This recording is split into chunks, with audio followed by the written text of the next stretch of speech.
O meu primeiro convidado é professor universitário de Estatística e Matemática. Um homem apostado em descobrir a fórmula para acabar com a corrupção.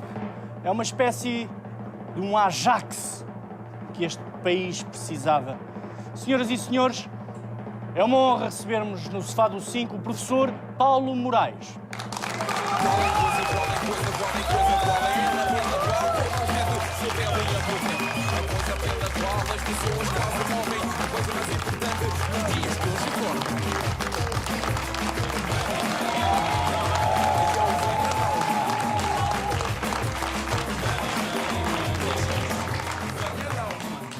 Boa noite. Boa noite. Fez uma boa viagem? Do Porto até aqui. Do Porto perfeitamente, até aqui? perfeitamente. Sim. Gostou de pagar as portagens? Vim de comboio, portanto. Vem de comboio. Vim de comboio. Muito bem.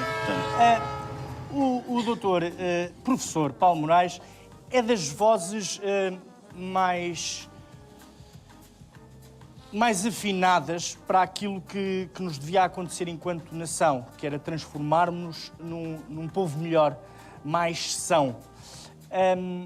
Qual é a causa principal do Estado da Nação? É a incompetência política, tout court, ou a corrupção? É difícil, essa pergunta é difícil medir qual é o grau de incompetência e de corrupção. Mas claramente na classe política que nos trouxe até aqui há um pequeno número, enfim, serão 10, 15% que são corruptos e a maioria não são corruptos, mas também não são incompetentes sequer. São medrosos e, portanto, deixam os corruptos atuar livremente.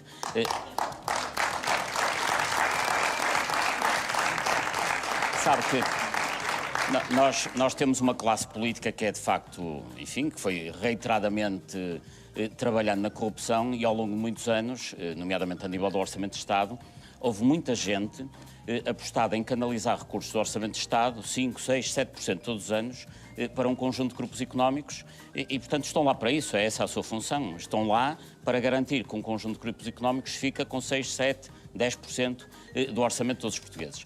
Mas só para concluir. E não são, de facto, a maioria. Só que são uma minoria que manda na maioria do dinheiro. São 15% que manda em 90% do capital. Os restantes, de facto, permitem que isto seja assim porque não querem perder o lugar. Porque sabe que isto de ser deputado, ser vereador, dá um certo jeito, dá uns bilhetes para o Teatro de Borla e permite fazer obras na casa da sogra com mais facilidade, consegue-se emprego para a sobrinha. E a maioria desses políticos, por essas pequenas migalhas, mantêm-se calados e coniventes e cúmplices com os restantes. Aliás, em boa verdade, ainda são piores que os outros, porque os outros ao menos sabem o que estão a fazer, estes nem isso sabem. E como são medrosos, são muitos, são muito baratos e vendem-se por umas migalhas e acabam por ser o lastro que permite a atuação livre dos corruptos na classe política. O professor Paulo Moraes sabe que é o primeiro ex-autarca que temos aqui sentado com esse apelido de Moraes que não está preso. Por enquanto. Há essa pequena questão que eu acho particularmente sensível nesta altura. Vai daqui um forte abraço para o Dr. Isaltino, que nos está a ver na cela número 4. São coisas que às vezes acontecem, Isaltino. Pronto, esse já lá está. Mas é o único. Aliás, ele deve olhar à volta e perguntar onde é que estão os outros. Há esse pequeno problema. Normalmente...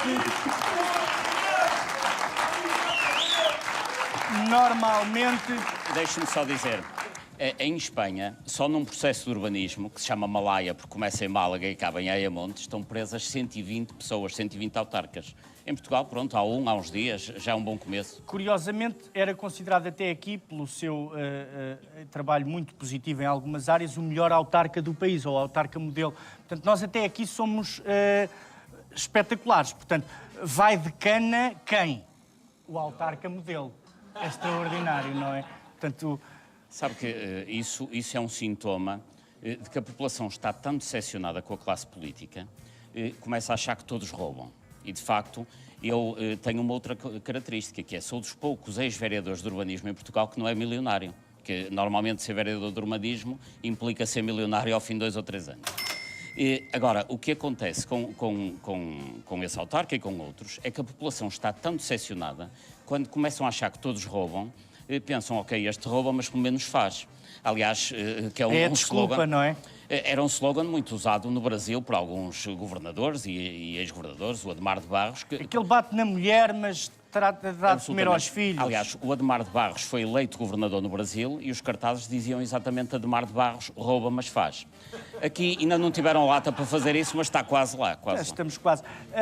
Há um vídeo seu gravado na Associação 25 de Abril, muito visto nas redes sociais, em que o professor Paulo Moraes cita, diz isto que é extraordinário, que a maior parte das pessoas não sabem, mas que a maior parte das leis, grande parte das leis, são escritas pelos nossos deputados, que trabalham, por sua vez, em gabinetes de direito, de advocacia, que se especializam nas causas das leis que escreveram. E, portanto, se nós nos quisermos safar de uma questão que tenha a ver com aquela lei, sabemos que se contratarmos aqueles deputados que trabalham naquele gabinete de direito, vamos safar. Assim, rapidamente é isto, não é? A síntese é essa e o problema é que isso acontece na legislação de maior relevância económica, no que tem a ver com urbanismo, ambiente, contratação pública, obras públicas, etc. Então o que é que acontece? As leis deviam ser feitas no Parlamento. O Parlamento isto tem acontecido nos últimos 15, 20 anos, através de mecanismos de autorização legislativa, concede a capacidade legislativa ao Governo, por sua vez contrata as sociedades de advogados. Depois as sociedades de advogados o que é que fazem? Fazem legislação e ganham centenas de milhares de euros. Depois, mais tarde, a legislação entra em vigor e ganham mais centenas de milhares de euros a dar pareceres sobre as leis que fizeram. Eu poderia dar alguns exemplos, não é muito simpático, mas só para terem uma ideia. Mas diga. O Código da Contratação Pública foi feito pelo escritório Dr. Sérvulo Correia, que é um escritório famoso aqui em Lisboa. Desde que entrou em vigor, esse gabinete já faturou em pareceres 8 milhões de euros a explicar o lindo serviço que andaram a fazer. Mas não bastasse isto, depois, mais tarde, estes gabinetes acabam por ir vender a sua expertise, porque conhecem naturalmente, aos privados que estão a litigar com o Estado, ou então ao próprio Estado. Mas estão sempre do lado dos poderosos. Portanto, o Estado está sempre assessorado por bons gabinetes de advogados, quando é para bater no mexilhão, e, em contrapartida, quando são os poderosos contra o Estado, são eles que estão assessorados pelas grandes sociedades de advogados. Aliás, sabe que em Portugal fala-se muitas vezes do poder da maçonaria, Opus Dei, etc. Essas sociedades, ao pé das grandes sociedades de advogados, são verdadeiros anjinhos. As grandes irmandades em Portugal são as grandes sociedades de advogados, não há dúvida nenhuma sobre isso. E tem vantagens, porque não se magoam uns aos outros, não há obrigação dos aventais. Portanto, é mais simples, não é? Uma gravata e alguma falta de vergonha às vezes chegam. Exatamente. E depois acontece que muitos deles, ainda por cima, são membros do governo e deputados. Portanto, fica tudo... Isso acontece? É verdade, é verdade. Extraordinário, ninguém sabia, mas não. Rapidamente, para que possamos perceber, houve agora um assunto que se falou muito sobre os swaps, as trocas. Consegue-nos explicar, assim como se fôssemos todos crianças, e que juramos pela nossa honra que não levamos nenhum aparelho eletrónico, mas já nascemos carregadinhos de dívidas, o que é isto? O que é que são estas swaps? As swaps foram mecanismos usados por empresas públicas, alguns dos quais nem têm problema nenhum. O problema é que, quando se trata do interesse público, invariavelmente estes gestores tratam mais dos interesses privados. Um dos grandes problemas de Portugal é que os gestores de empresas públicas vão para o governo, depois vão para as sociedades de advogados, depois vão outra vez para as empresas públicas e passam a vida nesta rotação a defender invariavelmente os interesses que não são nem os do Parlamento, nem os do Governo, nem os das empresas públicas, mas daqueles privados a quem estão ligados. Esse é que é o grande problema. Para onde eles vão trabalhar de seguida, não é? Absolutamente. Há áreas em que isso é perfeitamente escandaloso. O caso da ponte, da nova ponte, Ponte Vasco da Gama, é um exemplo paradigmático da alegada grande trafolhice. Sabe que a Ponte Vasco da Gama foi a primeira parceria público-privada portuguesa. Correu mal. Foi orquestrada por quem, essa primeira grande... Essa, como todas as PPPs, já agora deixe-me só dizer-lhe, a crise política dos últimos tempos foi provocada por um chumbo no Tribunal Constitucional que representava aproximadamente 1.000 milhões de euros. 1.000 milhões de euros foi o que o Estado português pagou a mais nas parcerias público-privadas só em 2011. a mais, não foi o que pagou, foi o que pagou a mais. Eu repito, só em 2011, o que se pagou a mais nas parcerias público-privadas rodoviárias representa tanto como aquilo que provocou esta grande crise política. Só que na altura ninguém se queixou. Bom, isto acontece porquê? Porque todos aqueles que no governo andaram a criar parcerias público-privadas, hoje trabalham em parcerias público-privadas. A ponte foi pensada, criada, concebida pelo Ministro das Obras Públicas de Cavaco Silva, que era Joaquim Ferreira do Amaral, que, coincidência das coincidências, hoje é presidente da Lusoponte, detentora da Ponte Vasco da Gama. Há cenas do caraças, não é? Mas atenção que aí ele já não está o único. Repare, a seguir a Cavaco Silva veio Guterres, que tinha também o Ministro das Obras Públicas, que era Jorge Coelho. Onde é que anda hoje Jorge Coelho? Na Mota-Engil, que é a empresa que mais detém parcerias público-privadas rodoviárias. Não tenho palavras. E a seguir recordo, António Guterres vem Durão Barroso, que também tinha o Ministro das Obras Públicas. Chamava-se e chama-se, aliás, Luís Valente Oliveira, que trabalha aonde? Na mesma Mota-Engil das parcerias público-privadas. Ou seja, no fundo, estes senhores andaram todos no governo a conceber negócios e a semear aquilo que depois mais tarde vieram colher nos privados. O que até talvez nem tivesse mal nenhum se não fosse o povo todo a ter que pagar isso. E muita gente andar a passar fome para pagar esse tipo de situações. Falou... Obrigado. Eu ouço falar e fico às vezes com a sensação... Não tem medo? Não. Sabe que eu sou conhecido publicamente por ser um lutador contra a corrupção, e é verdade. Mas há uma outra luta tão importante como a luta contra a corrupção, que é exatamente a luta contra o medo. As pessoas, quando vivem com medo, não vivem, vegetam. Quem tem medo de um emprego deve mudar de emprego, quem tem medo de um casamento divorcia-se, quem vive com medo deve abandonar a situação.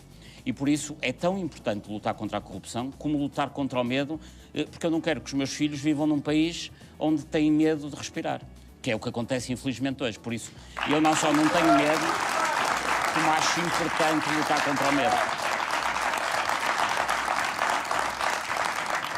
Há um negócio particularmente feliz nos meandros da corrupção, que é comprarem-se terrenos agrícolas e depois, por alma e obra do acaso, esse terreno agrícola passa a ser área urbanizável. Portanto, compramos por 10, uma coisa que não vale nada, e passado umas horas passamos a ter... Portanto, as pessoas que estão nas autarquias, que têm esse poder, estão a emitir moeda, basicamente. Têm o poder de emitir moeda, como a Santa Casa. Sabe, tem o poder de emitir moeda e a componente principal da crise tem a ver com isso. Porque a valorização de terrenos de forma artificial por parte das câmaras, invariavelmente o que aconteceu durante 30 anos, o que aconteceu é que promotores imobiliários com capacidade de influência política, ou porque mandavam no Presidente da Câmara, ou porque financiavam o Partido A, ou porque financiavam o Partido B, compraram terrenos agrícolas, ou não se podia mesmo construir nada, e transformavam em terrenos edificáveis. E 3 coisas aconteceram a partir daí. Ou foram construídas casas que foram vendidas 40% acima do seu real valor, e esta é uma má notícia que vou ter que lhe dar, que é, quem comprou casa nos últimos 30 anos perdeu 40% do seu património, ponto final. Quem comprou habitação coletiva, quem comprou apartamentos... Então, Sr. Doutor, é melhor sair já. Se calhar íamos andando. Vamos comer um prego, vamos a vendas novas às bifanas, a sério? É verdade. 40%? É. Quem comprou casa de habitação coletiva nos últimos 30 anos tem um património que vale hoje 40% menos. Aliás, repare que hoje quem tem casa, a casa tem 3 valores, que é o valor bancário, o valor fiscal e o valor real, que as pessoas acham que tem. Acontece que, quando isto estiver a convergir, não vai ser o fisco a perder dinheiro, que não está habituado. Muito menos os bancos, que assim então é que não estão habituados a perder dinheiro. Portanto, quem se lixa é um mexilhão. Eu quero dizer que cada um vai passar a ter uma casa que vale menos 40%. Mas outras situações aconteceram em que terrenos foram valorizados porque antecipadamente se sabia que ia passar ali qualquer equipamento público. Uma SCUT, a linha de atravessamento do TGV, enfim. Aeroportos. Então o que acontecia é que promotores imobiliários com benefícios políticos, com cumplicidades políticas, valorizavam os terrenos através das câmaras, que depois iam vender muito mais caros quando era o caso das expropriações. Isto é das situações mais estúpidas que pode acontecer, que é uma entidade pública, que é a Câmara, ir valorizar um terreno a um privado para depois esse privado ir vender à administração central. Bom, depois ainda havia pior. Podiam fazer isso elas próprias. Absolutamente. E Depois, ganhavam mas deixe-me dizer, dinheiro para o erário público. ainda havia pior. Situações houve em que terrenos eram comprados agrícolas, eram valorizados, fingia-se que se ia fazer um determinado projeto imobiliário, ia-se buscar o dinheiro à banca para o projeto imobiliário e deixava-se lá como garantia um terreno que valia 40 vezes menos do que o valor de financiamento. Metade do prejuízo do BPN tem a ver com isto. Uma bolha imobiliária gigantesca que tem a ver com a entrega de terrenos que não valiam nada como garantia de grandes financiamentos. E agora deixe-me dizer-lhe o seguinte, com esta brincadeira, nós chegámos ao início de 2008 e 70% da dívida privada tinha a ver com dívida imobiliária. Portanto, essa história que andam por aí a dizer que os portugueses andaram a gastar acima das suas possibilidades é mentira. O que acontece é que a dívida privada, em termos de bens de consumo, os telemóveis, as viagens, os carros, etc., representa apenas 15% de uma parte da dívida. Por isso não venham mais dizer-nos que os portugueses andaram a gastar acima das suas possibilidades, porque quem andou a gastar acima das suas possibilidades foram os bancos, promotores imobiliários, etc. O problema é que andaram a gastar o nosso dinheiro. E esse é que é o grande problema. Exatamente. Eu, antes de lhe lançar aqui um desafio, gostava de percepcionar isto. Então, estamos agora a fazer este esforço gigantesco enquanto pátria e nação para que o sistema se mantenha exatamente igual. É isto. Pior, é para que o sistema se mantenha pior. Porque, repare, nós, de facto, em termos de contas públicas, há um problema que é insanável e tem que se encontrar uma solução, que é há uma coleta que é aproximadamente 60 mil milhões de euros e a despesa está um pouco acima disso, portanto tem que haver aqui uma forma de resolver o problema. Agora, resolver o problema seria, por exemplo, deixar de pagar metade do que se paga nas parcerias público-privadas, deixar de pagar os juros, como se pagam, deixar de pagar rendas imobiliárias de favor, como se pagam. Ou então pagar-se alguma coisa ao Estoril para deixarem o Benfica ter ganho, porque era a maior alegria que o país podia ter tido. Mas sabe que essas pessoas que andaram a fazer especulação imobiliária, que representam 70% do valor da dívida, têm as suas propriedades tituladas em fundos de investimento imobiliário fechado que pagam de IMT e de IMI zero. O que quer dizer que qualquer um de nós paga pelo seu T2, T3, T4, o que for, IMI todos os anos, mas quem ganhou dinheiro com a crise, quem fez especulação imobiliária, contribui com zero. O que extraordinário. É no mínimo estranho que se aumente o IRS às pessoas, que se aumente o IRC às empresas, ou não se baixe pelo menos, e depois haja alguém que esteja completamente isento de pagar impostos, que são os detentores dos fundos imobiliários fechados, que foram aqueles que ganharam dinheiro com a crise. Repare, aqueles que mais provocaram a crise são os únicos que não a estão a pagar. Mas isso já o Dante, na comédia de Dante, dizia, quer dizer, não há volta a dar-lhe. Em Portugal já se deram voltas a situações dessas. Deixe-me só lançar-lhe este desafio, porque vamos continuar nesta dimensão selvática da corrupção e da falta de transparência, mas eu queria lançar-lhe um desafio. Nós aqui não fazemos juízes de valor, mas aproveitando a sua presença, eu gostaria que me ajudasse a escolher entre várias profissões aquelas que mais são suscetíveis de se dar a essa malina que é a corrupção e a falta de vergonha. Vamos então aqui ver 3 profissões que eu acho... A. Artista plástico. B. Educador de infância. C. Autarca. Qual destas é a profissão alegadamente, falta aqui um alegadamente, mais corrupta? Se é alegadamente é autarca. É. A sério? Estávamos todos convencidos que eram os educadores de infância. É um dos cancros do nosso país. Sim, e estes autarcas são mais aqueles que andam a enganar meninos, não andam a educar a infância. Vamos então a outro quadro. Qual destas profissões é mais corrupta? A. Bailarino contemporâneo, bibliotecário ou dirigente desportivo? Também aposto na C. A resposta está correta. O último quadro, para terminar. A. Nadador salvador, forcado amador ou agente da autoridade? Também aposto na C. É fácil. É sempre a C, é sempre fácil. Eu não percebo isto. Como é que... Oh, professor, como é que consegue? Porque era sempre a mesma linha que acertei. Então foi à sorte. Exatamente. Como é que viu? Hoje houve uma notícia espetacular que as crianças tiveram que jurar por sua honra, com 9 anos, que iam fazer uma prova da 4ª classe e que não tinham dispositivos eletrónicos. Estamos a ficar malucos, não? Não sei. O facto de agora haver exames da 4ª classe, vamos ver que resultados é que isto tem lá nas nossas casas. Mas, à partida, parece uma ideia interessante. A questão dos telemóveis e da agitação das crianças, porque, no fundo, os miúdos são multitask, ao mesmo tempo mexem no telemóvel, mexem no computador, etc. Isso tem que se resolver da forma que resolvem os outros países, que é com muito desporto nas escolas. E eu julgo que gostaria de deixar aqui esta sugestão, que era nós começarmos a ter em Portugal desporto nas escolas que, pelo menos, faziam com que as pessoas, os miúdos, deixassem de ser tão agitados. Agora, porquê é que isto acontece? Também por questões imobiliárias. Por falar em crianças. Dizer, a maioria dos espaços imobiliários à volta das escolas, que deviam ser espaços esportivos, foram transformados em habitação coletiva, mais uma vez por via da especulação imobiliária. Muitos terrenos à volta das escolas, onde não se devia ter construído nada, foram encharcados de edifícios e agora é evidente que os meninos não tenham de fazer o seu desporto. Não, então, mas para que é que querem correr? Corram aí no cimento, joguem a bola entre os carros. Ou jogam com o telemóvel. Ou joguem com o telemóvel. O que é que... Árvores? Exatamente. Relevados? Exatamente. Estou a brincar com isto, ok? O seu filho encorajou a ir para a Dinamarca. O meu filho mais velho, de facto, trabalha na Dinamarca, porque neste momento, em Portugal, quer as empresas, quer as pessoas, têm que emigrar para conseguirem, enfim, ter melhores oportunidades e até viverem num ambiente mais higiênico. Porque, repare, neste momento... Disse mais higiênico. Mais higiênico. Sabe que, neste momento, a estrutura de recursos humanos do país é terrível, que é...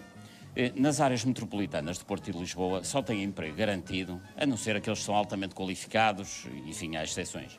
Mas, na generalidade, a média só tem emprego garantido se estiver ligado a uma estrutura partidária qualquer e aí vai trabalhar ou para uma Câmara ou para uma empresa municipal. Mas fora dos grandes centros é muito pior que isto. É muito pior que isto. Naqueles concelhos que têm 6, 7, 10, 15 mil eleitores, o maior empregador é a Câmara Municipal. O segundo maior empregador é uma Misericórdia, uma instituição de solidariedade lá do local. O terceiro é uma empresa média que também depende da Câmara. Ou seja, quem não estiver na rede clientelar do Presidente da Câmara, quem não for afilhado sobrinho do Presidente da Câmara ou afilhado do Presidente da Câmara, não tem qualquer hipótese de ter emprego. O que quer dizer, cria-se uma ideia que a obtenção de um emprego ou a progressão na carreira não tem nada a ver com qualidade. Isto perverte completamente a estrutura de recursos humanos de todo o interior de Portugal. É um enorme delator, o professor dos Jobs for the Boys. Considera que as juventudes partidárias são escolas de corrupção ou apenas locais onde se pratica sexo rápido e mau?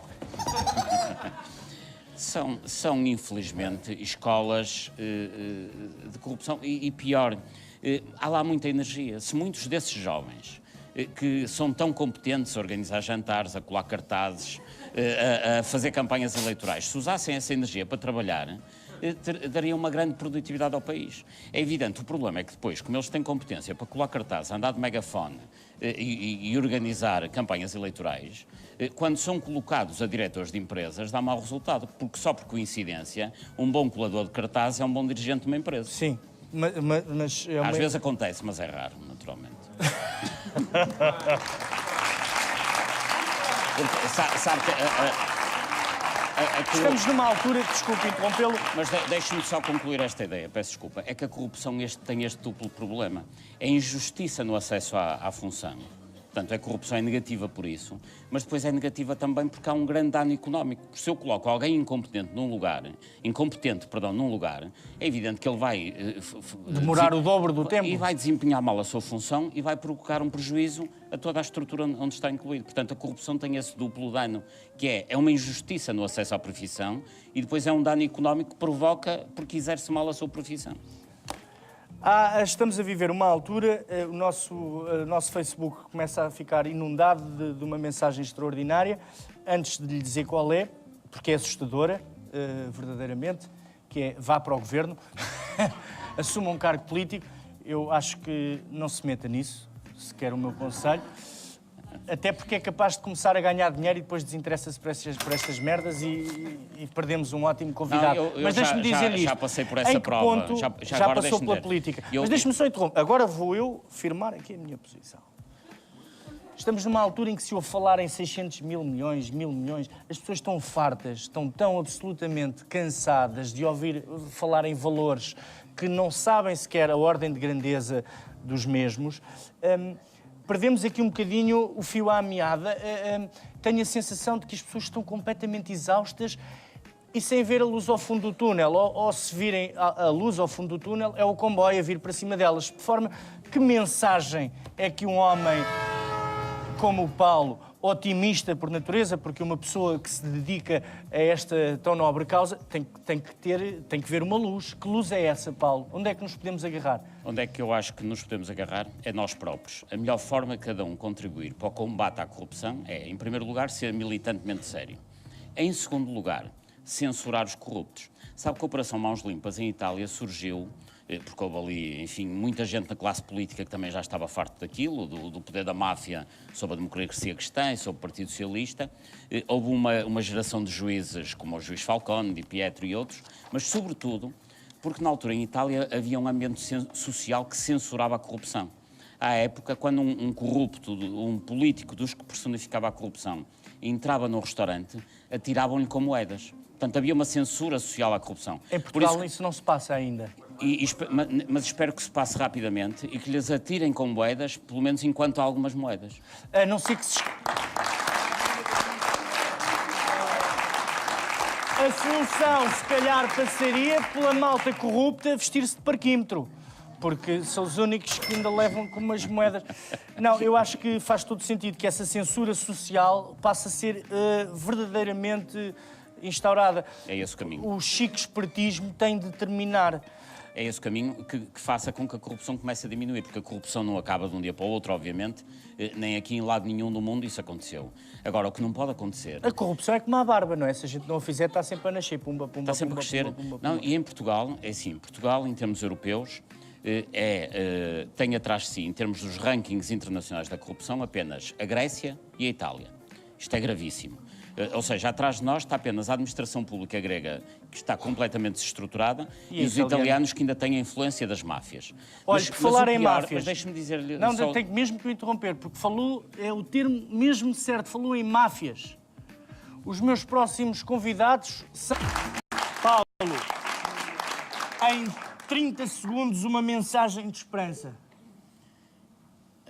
A mensagem de esperança depende, obviamente, da organização de todos nós, mas nós só sairemos daqui quando houver capacidade dos governantes tirarem privilégios aos poderosos. Foi sempre assim na história de Portugal. O Dom João II só conseguiu fazer os descobrimentos porque tirou bens ao Duque de Bragança, Duque de Aveiro, Duque de Viseu. Em Portugal só cresceu, só foi grande quando houve capacidade de tirar privilégios aos poderosos. E quando os governantes perceberem que é melhor incomodar muito 3 pessoas do que incomodar muito 3 milhões de pessoas. Um pequeno recordação da sua, mais uma vez, presença no nosso programa. O nosso país merece que hajam pelo menos mais 100 Paulos Moraes. Muito obrigado.